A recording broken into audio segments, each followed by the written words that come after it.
Bienvenue dans la communauté abénaquise d'Odanak. La communauté d'Odanak a une superficie de 6 km² et est située en bordure de la rivière Saint-François, à environ 30 km à l'est de Sorel-Tracy. En tout, 2033 membres proviennent de la communauté d'Odanak.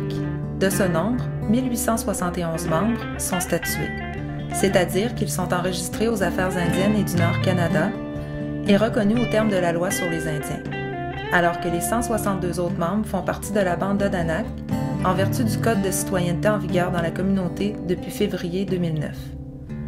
Pour qu'un individu devienne membre de la communauté, au moins un de ses grands-parents naturels doit être enregistré aux Affaires indiennes et du Nord-Canada.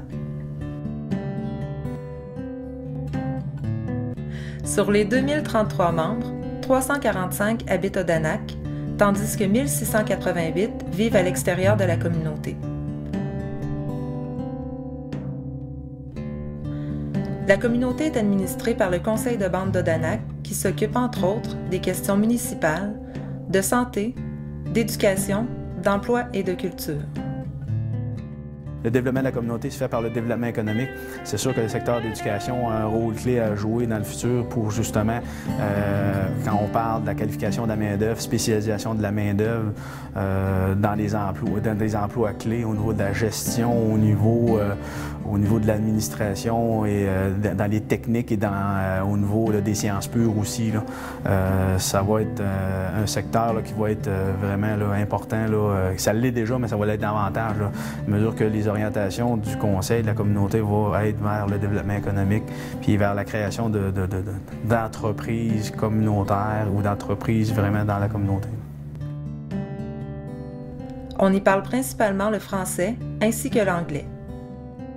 Des cours d'abénaki sont offerts aux membres pour la revitalisation de la langue abénakise.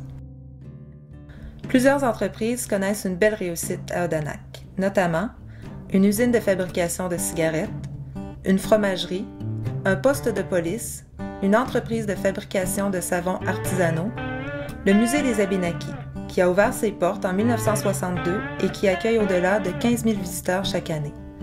C'est l'un des plus importants musées autochtones au Québec. Alors, le musée des Abénakis existe depuis 1962. En fait, avant cette date-là, c'était un couvent pour la communauté. Et puis, jusqu'en 1962, on a fondé un musée pour préserver la culture abénakise. Le fondateur, c'est le missionnaire Rémi Dolan. Et donc, c'est ça. Puis, dans les années 2000, 2003 à 2005, on a entamé des rénovations et des agrandissements. On offre des forfaits aux visiteurs, comme des forfaits repas, le forfait Wabanaki Mikotam, qui en fait invite aux visiteurs à vivre une expérience abénakise et à déguster le repas traditionnel.